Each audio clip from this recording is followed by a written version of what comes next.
여러분 안녕하십니까? KBS 아메리칸 뉴스입니다. 중국 우한에서 발생한 코로나 바이러스가 전 세계로 확산될 조짐을 보이고 있습니다. 미국 내에서 환자도 발견되면서 주요 5대 공항에 비상이 걸렸습니다. 김경일 기자가 보도합니다. 신종 코로나 바이러스에 의한 우한 폐렴이 국경을 넘어 세계 각국으로 퍼지고 있습니다. 중국 우한에서 시작된 우한 폐렴 확진자는 전 세계에서 550명을 넘어서고 있습니다. 이 가운데 17명은 숨졌습니다. 어제 미국에서도 첫 우한 폐렴 환자가 발견됐습니다. 지난 15일 중국 우한을 여행하고 시애틀 타코마 국제공항으로 귀국한 30대 남성이 첫 확진 환자로 발견됐습니다. 이 남성은 우한 폐렴 관련 뉴스를 보고 자신의 증상과 유사하다고 생각해 자발적으로 워싱턴주 에버릿 의료시설을 찾았습니다. 이에 의료당국은 환자에게 채취한 시료를 CDC에 보냈고 최종 확진 판정을 받은 것입니다. Today, CDC and Washington State announced the first case of novel coronavirus in the United States. 미국에서도 어제 첫 우한 폐렴 확진 환자가 발견돼 지난 17일부터 시작된 신종 코로나 바이러스 검역을 기존의 뉴욕, LA, 샌프란시스코 국제공항에 이어 애틀란타와 시카고로 5개 공항으로 확대했습니다. CDC is in close contact with our local state partners who are key to identification of these patients early. They are also key to communication to travelers as well as to clinicians in the area. CDC는 30대 환자가 병원에 입원했지만 안정을 취하고 있다며 심각하진 않다고 밝혔습니다. 다만 확진 환자가 나온 만큼 CDC는 이 환자와 접촉한 다른 사람들이 유사한 증상을 보이고 있는지 역학 조사에 나섰습니다. 첫 확진 환자 발견으로 미국에서도 우한 폐렴 불안감이 확산되고 있지만 CDC는 공항 검역이 시작된 17일 이후 입국한 사람들은 추가 발견되지 않았다고 밝혔습니다. 그러나 안심할 수는 없는 상황입니다. 문제는 확산 속도입니다. 중국에선 신종 코로나 바이러스인 우한 폐렴 환자가 3시간 만에 100명이 넘게 늘기도 했습니다.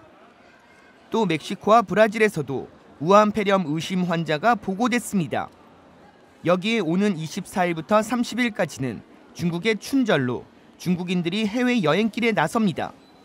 CDC는 미국은 물론 전 세계적으로 추가 환자가 발생할 것에 대비하고 있습니다. 또한 중국 우한에 대한 여행 경보를 2단계로 상향 조정했습니다. 여행 경보 2단계는 여행객이 방문지에서 아픈 사람이나 동물 등과의 접촉을 하지 말라는 권고 사항으로 각별한 주의를 당부했습니다. KBS 뉴스 김경일입니다. 트럼프 행정부가 원정 출산에 대한 강력한 제재에 나설 전망입니다. 빠르면 이번 주 안에 관련 내용이 발표될 것으로 보입니다. 이유수 기자가 보도합니다. 미국에서 태어나면 자동으로 미국 국적을 부여하는 출생 시민권 제도. 미국에서 태어난 사람을 미국 시민으로 규정하는 수정헌법 14조에 따른 것입니다. 원정 출산이 생겨난 것도 결국 이 때문입니다. 원정 출산을 노리는 임산부들이 미국을 입국하는 방법은 무엇일까? 가장 흔히 알려진 무비자 입국은 사실상 불가능합니다. 출산이 임박한 산모의 경우 입국이 쉽지 않고 체류기간 역시 최대 90일에 불과합니다. 90일 이상 체류하기 위해 어학원에 등록한다 해도 신체적 특징 때문에 여의치 않습니다. 따라서 대부분 산모들이 최대 6개월간 체류가 가능한 B2 비자, 이른바 상용 관광 비자를 받아 미국에 입국하고 있습니다. 바로 이 방문 비자 심사를 강화하겠다는 것이 트럼프 행정부의 입장입니다. 트럼프 행정부는 우선 국무부 영사와 국토안보부 소속 입국 심사관에게 새로운 가이드라인을 전달할 계획입니다. 원정 출산이 의심되는 임산부가 B2 비자를 신청할 경우 즉시 기각되고 출입국 심사 중 임산부 사실이 드러날 경우 입국이 거부됩니다. 현실적으로 헌법을 수정하는 것이 쉽지 않기 때문에 행정적으로 원정 출산 목적의 외국인 입국을 전면 차단하겠다는 것으로 풀이됩니다. 트럼프 행정부가 추산하고 있는 원정 출산자는 3만 3천여 명. 중국인들이 가장 높은 비율을 차지하지만 한국 국적자들도 5천여 명 수준입니다. 트럼프 행정부의 입국 강화 조치는 빠르면 이번 주 안에 발표될 예정입니다. 이민 전문가들은 이번 조치의 시행은 원정 출산을 차단하는 시작점이 될 것이며 실제 원정 출산이 이루어지더라도 시민권을 부여하지 않는 보다 강경한 조치가 내려질 가능성도 얼마든지 있을 수 있다는 전망입니다. KBS 뉴스 이우수입니다. 10년 만에 인구 센서스 조사가 시작됐습니다. 첫 집계는 알래스카주의 할머니였는데요. 90세의 할머니도 직접 작성이 가능할 만큼 간단합니다. 박시몬 기자가 보도합니다. 알래스카의 한적한 시골 마을 투숙베이입니다. 휘날리는 눈보라와 싸우며 인구조사 요원들은 한 집 한 집 직접 방문합니다. 첫 번째로 방문한 집은 90세의 노인이 거주하는 가정집. 이 집에 거주하는 리즈 치마우가 할머니는 이 동네 최고 연장자입니다. 고야로 만나 고야루고 이제 아까선 올라오고 waksagasqa kiitlimman 고야로우미어까지um 그베가다hat니ኳ니화. 알래스카의 투숙베이는 아메리칸 인디언 중 하나인 유픽 트라이브가 자리를 잡은 곳으로 유픽 트라이브 인디언들은 자신들의 마을이 센서스의 시작점인 것에 대해 자부심을 느낍니다. I think it's a great opportunity to show our culture, our community, our school in my case, and really highlight the things that we do well here and give us to, get on the map of the United States. 알래스카를 시작으로 실시된 인구조사에 스티븐 딜링햄 센서스 국장은 모든 미국 거주인들이 참여하는 것이 목표라고 말했습니다. These areas are traditionally the first to be counted, and that's continuing with the 2020 census. Our goal is to count everyone once, only once, and to count them in the right place. 2020 인구 센서스는 온라인, 전화, 우편 등 다양한 방법으로 참여할 수 있으며 우편은 LA 지역의 경우 3월 12일까지 각 가정으로 배송될 예정입니다. 또 신분에 상관없이 누구나 참여 가능하며 한국어로도 작성할 수 있습니다. KBS 뉴스 박시몬입니다. 뉴욕시 의회가 영주권과 노동허가증을 갖고 있는 사람들에게까지 투표권을 부여하는 방안을 추진합니다. 관련 조리안이 발의될 예정입니다. 제2사 뉴욕 KBTV 박정우 기자가 보도합니다. 현행 선거법은 18세 이상인 미국 시민권자에 한해 투표권을 부여하고 있습니다. 새 조례안이 시행되면 영주권자나 노동허가 소지자들은 시장, 감사원장, 시의원, 공익옹호관, 보로장 등의 선거에 참여할 수 있게 됩니다. 단 뉴욕시에 30일 이상 거주했다는 사실을 증명해야 하며 주 연방 차원의 선거는 해당되지 않습니다. 이번 조례안이 통과되면 약 50만 명에서 100만 명에 달하는 이민자들이 투표권을 받게 될 것으로 추산되고 있습니다. 지난 2009년부터 한 차례 추진됐다가 무산된 이번 조례안은 이미 뉴욕시 의원 22명과 뉴욕시 공익옹호관의 지지를 받고 있는 것으로 알려졌습니다.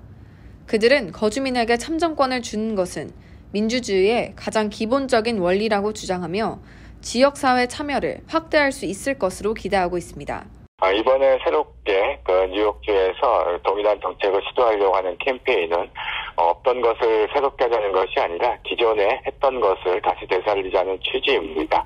특히 뉴욕시는 이른바 이민자의 도시로서 비시민권자이면서 뉴욕시 발전에 동등하게 공헌하는 거주민들이 많기 때문에 이러한 비시민권자인 영주권자나 다른 합법 체류자에게 투표권을 부여하는 것은 매우 합당한 조치로 사료됩니다. 취지에 공감하는 시의원들은 많습니다.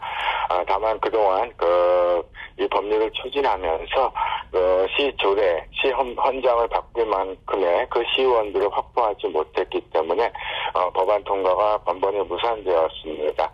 이번 같은 경우에도 공감을 표시하는 시의원들은 많고 또 내년도에 시의 선거가 실시되기 때문에 캠페인의 향방에 따라서 더 많은 시의원들을 확보할 수 있지 않을까 조심스럽게 관측해 봅니다.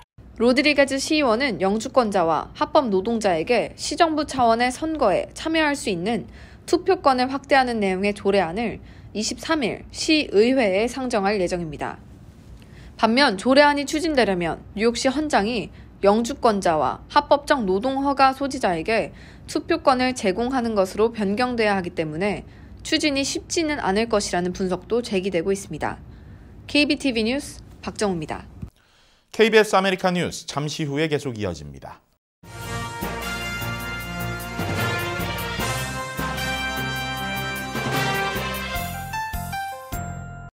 신규 항공사 에어프레미아가 올해 하반기 취항을 계획하고 있습니다. 내년에 LA 산호세 노선까지 취항하면 기존 국적 항공사들 외에 미주 한인 이용객들에게도 좀 더 다양한 선택지가 생기는 셈인데요. 오늘은 에어프레미아의 공동대표를 맡고 계신 심주엽 대표와 강신철 고문을 스튜디오로 모시고 올해와 내년 취항 계획과 사업 목표 들어보겠습니다. 안녕하십니까? 안녕하세요. 예, 어서 나오십시오. 예.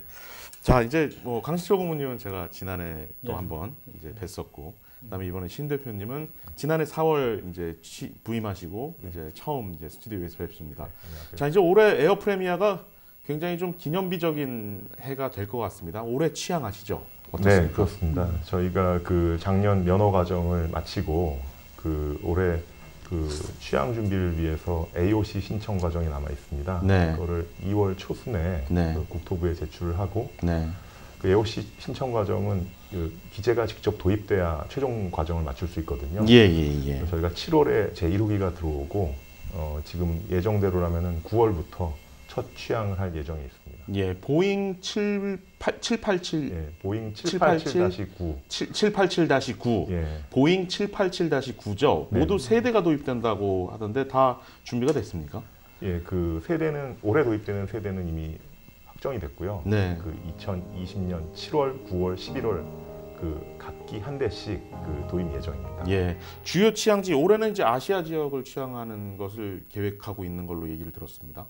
예, 저희의 원래 주요 취항 목적지는 여기 LA를 그렇죠. 중심으로 한 미주의 중장거리 노선인데 네. 저희가 9월에 국내에서 AOC를 득하게 되더라도 네. 그 미국 국내 FAA나 뭐 DOT 등의 허가를 받기까지 적어도 6개월 정도 걸립니다. 네. 그래서 저희의 미주 취항 일정은 2021년 5월경을 목표로 잡고 있고요.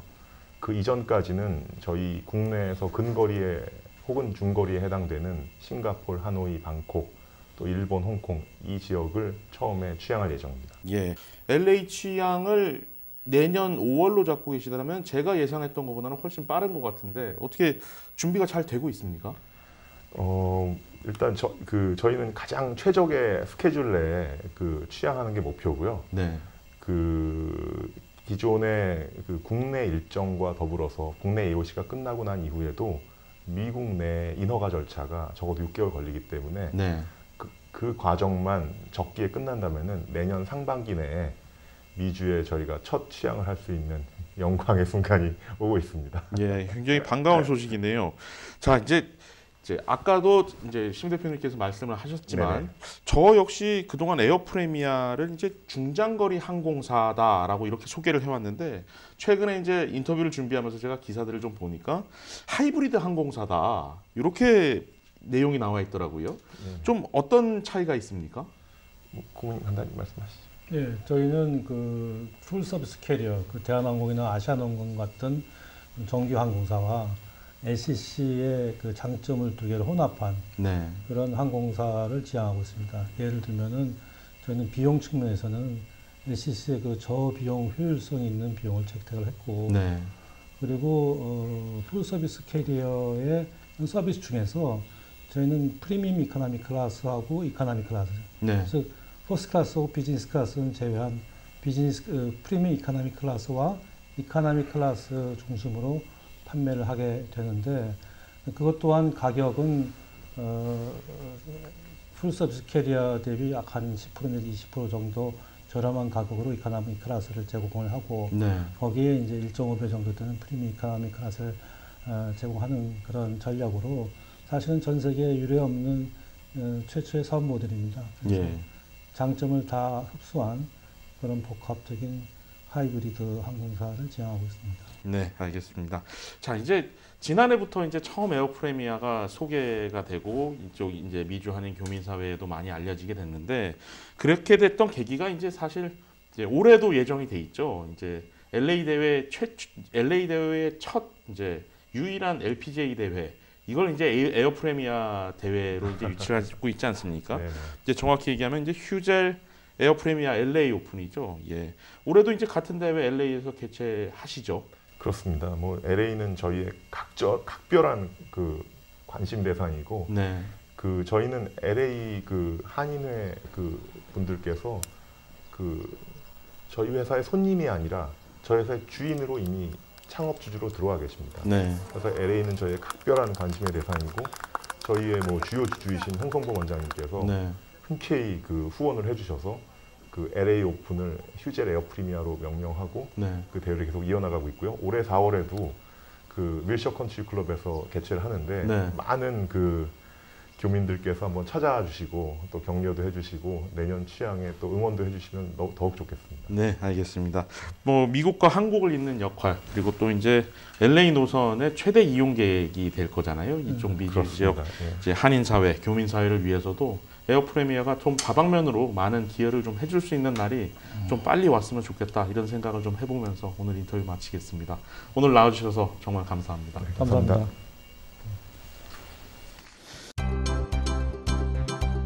오늘의 주요 단신입니다. 신종 코로나 바이러스 감염 문제를 놓고 세계보건기구 WHO가 비상사태 선포를 검토하고 있습니다. 아직 공식 선포는 나오지 않았는데 오늘 중으로 재논의하기로 했습니다. 올해 독감 백신의 효능이 떨어진다는 발표가 나왔습니다. 연방질병통제예방센터 CDC는 올 시즌 유행하고 있는 B형 인플루엔자 중 빅토리아 바이러스를 58%만 막아낼 수 있다고 밝혔습니다.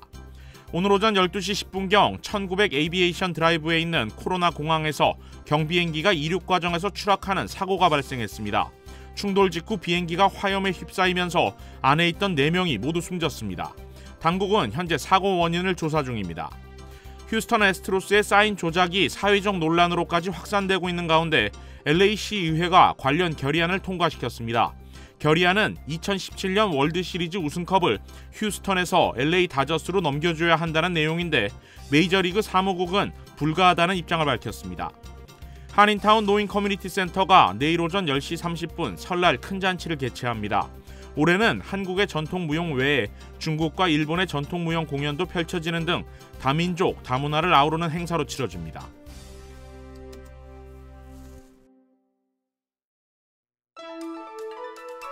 KBS 아메리칸 뉴스는 시청자들의 의견을 소중히 생각합니다. KBS 아메리칸 뉴스 마칩니다. 고맙습니다.